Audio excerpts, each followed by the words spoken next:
All right, so today we're going deep, really deep. Deep dive. Yeah, a deep dive into some fascinating early Christian practices. We're talking 1 Corinthians chapters 11 through 14. Wow. Straight from the source, the Apostle Paul writing to the church in Corinth, Right. basically tackling their questions and issues. Yeah, think of it like an advice column. a 2,000-year-old advice column.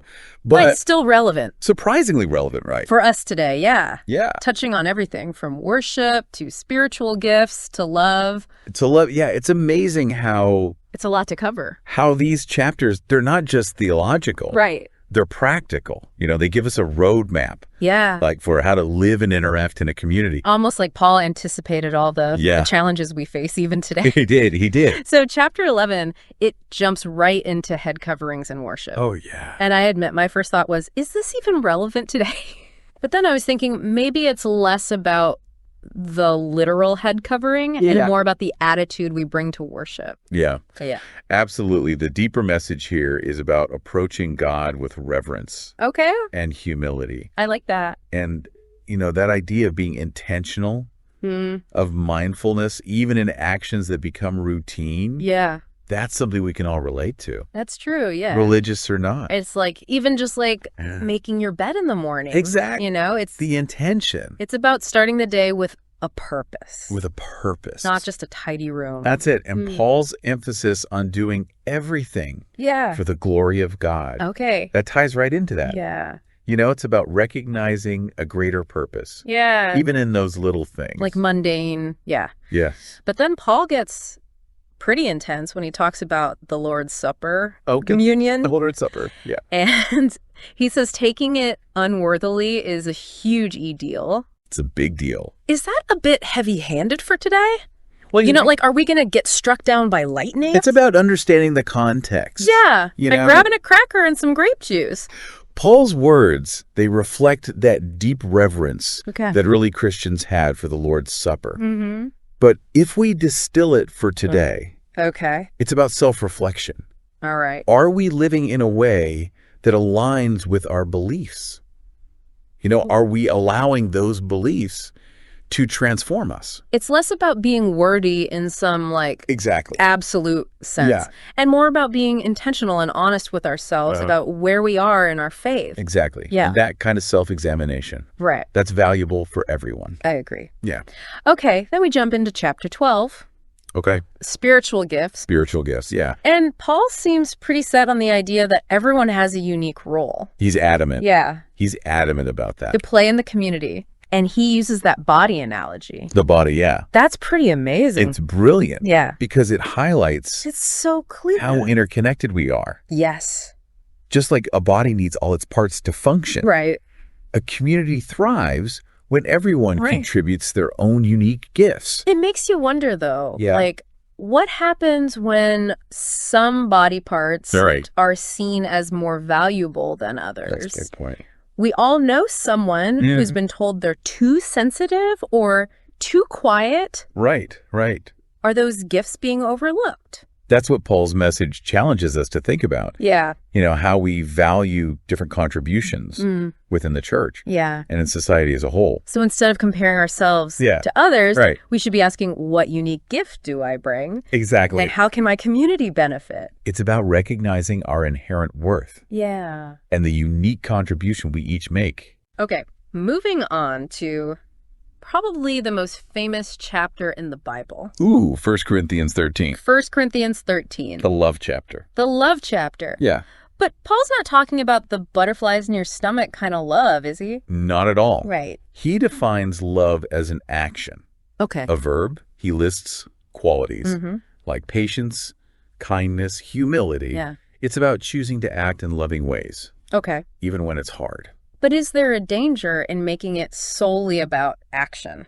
That's a good point. What about boundaries? Right. What about, Yeah. sometimes tough love Tough love can be is the most loving thing? the most loving thing. Yeah. Love doesn't mean being a doormat, Right.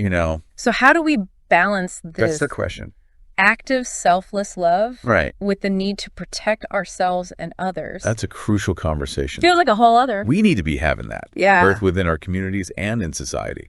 So Paul's definition, It's challenging. It is, yeah. but it sets a high bar It does. for how we treat each other. Okay, so we've talked about approaching worship with reverence, Right. recognizing everyone's gifts, Mm. and this radical concept of love as an action.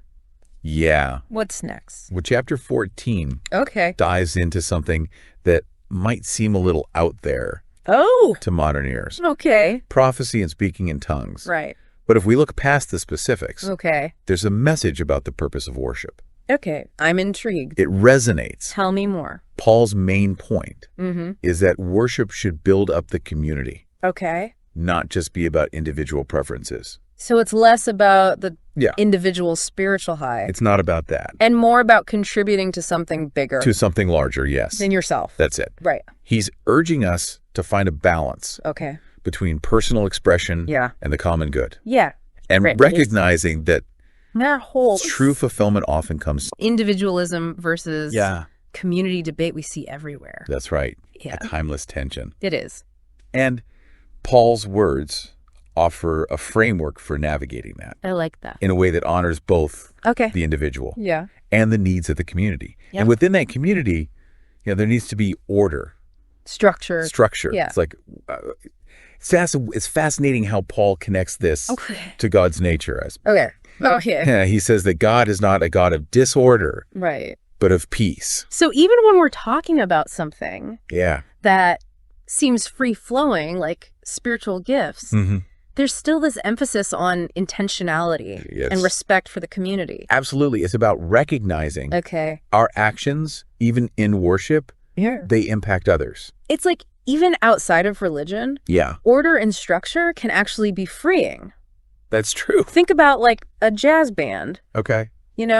they're improvising, Yeah. expressing themselves, but they're also working within a framework Yes. of chords and rhythm. A structure. Yeah, without that structure, it'd Yeah. just be noise. Chaos. Right. That's a great analogy. Structure provides a foundation for creativity and expression. Yeah. It allows for clarity and purpose. It's amazing how these chapters It is written so long ago are still so relevant. Incredible. It's like Paul was tapping into something fundamental about human nature Yeah. and how we build communities. They really do offer a fascinating glimpse into the early church Yeah. and their struggles. And like you said, yeah. so many of those There struggles, still are struggles. they are, Yeah. even if the specifics have changed a bit It's like he's speaking across the centuries, across time. giving us wisdom on how to navigate life, faith, All right. community. And it's not just the content, Right. it's his delivery. Yeah. You can almost hear his passion, urging us to live up to our potential Yeah. as individuals. And as a community, Yes. it's inspiring, It is. challenging. It is. Makes you think. It does. The deep dive has helped me understand these chapters in a new way. I'm glad. They're quoted all the time. Yeah. I don't think we always get The depth. the depth. Yeah. It's been a pleasure exploring them with you. Yeah. I hope our listeners finding it insightful too. Before we move on, Yes. I want to go back to chapter 13 Okay. to Paul's definition of love. Okay. He says, love keeps no record of wrongs. It's a powerful statement. It is. It is. How does that apply today Right. with social media? Yeah. It feels like we're constantly being called out Mm. for past mistakes, Yeah. even things from years ago. Yeah. How do we reconcile that with this culture of public shaming? Yeah, exactly. It's a great question. We live in a culture where everything Everything's documented is documented. Yeah. and accessible, Right.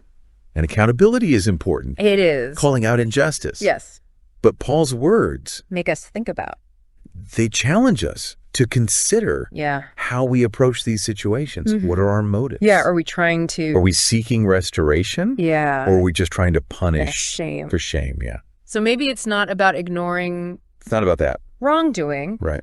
but more about focusing on On the possibility change and forgiveness. of change and forgiveness. Yes. It's recognizing that people can People can grow grow. and evolve, Yeah. and holding on to past mistakes Can hinder that. hinders that growth. It's a good reminder It is. in a world where it's so easy to hold grudges. So easy. Yeah.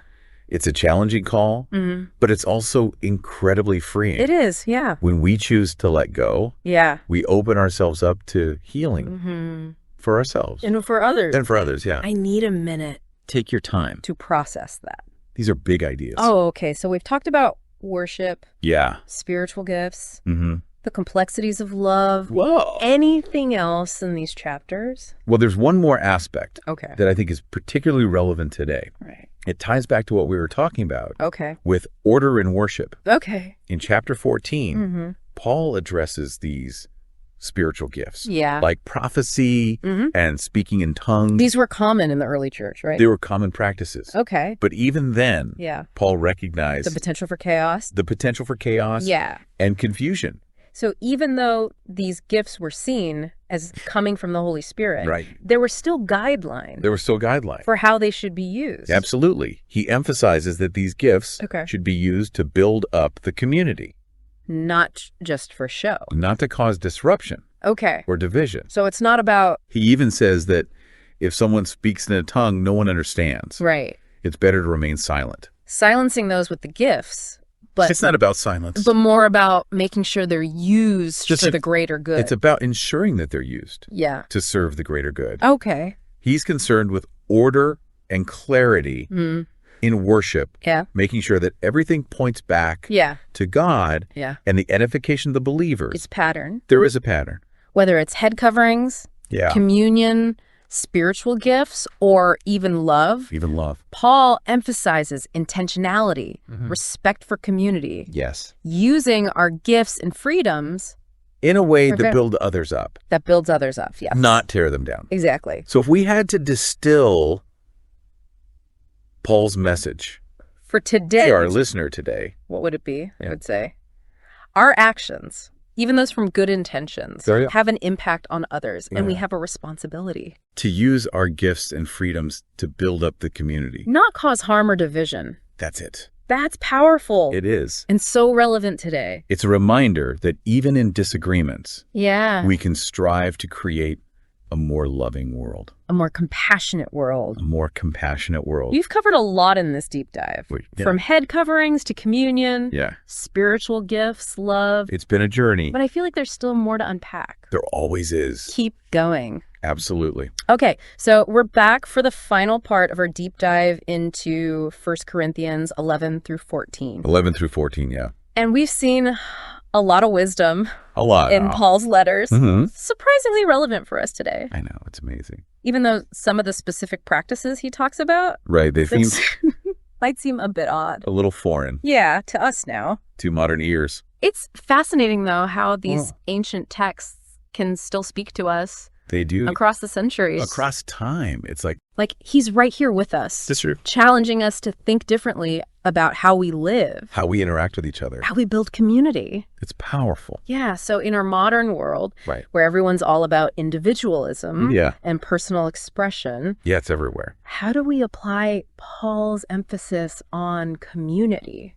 That's a great question. on using our gifts for the common good? It's a tricky balance, right? Yeah, does that mean we have to suppress our individuality I don't think so. or conform to a rigid set of rules? That's not what Paul's advocating for. Okay. He's not about uniformity or suppressing who you are. Right. He celebrates. He celebrates the diversity of gifts Yeah. within the church, you know. So true freedom. True freedom comes from using those gifts Right. in a way that serves others, Contributes to the well-being of everyone. of the whole. Yeah. It's about finding that balance Between personal expression Yeah. and responsibility. Okay, so it's not about sacrificing Not about sacrificing. our individuality, No. but recognizing that we're We're part of something bigger. part of a whole. Yeah. Our actions affect others. Paul's message is really countercultural, It is, especially today, especially today. where we're always told to put ourselves first, Right. Our own needs, above all else. our desires. He's calling us to something different, More challenging, more challenging, but more fulfilling. ultimately more fulfilling. So if our listener could only take away one thing One thing, from this deep dive, what would it be? what would you want it to be? This. We are not isolated individuals. Okay. We're interconnected members of a community. Yeah. Our actions, even the ones with good intentions, affect others. Yeah. And we have a responsibility to use our gifts, Mm. our freedoms, our voices, In a way that helps in a way that contributes to the well-being of everyone, not to cause harm. not to cause harm or division. Wow, that is powerful. It is. And so relevant. It resonates with me deeply. Me too. I hope it resonates with our listeners as well. And inspires them to think differently about their role in their communities. All right, listeners. It's the end. That's the end of our deep dive into 1 Corinthians. Into 1 Corinthians chapters 11 through 14. We've explored a lot.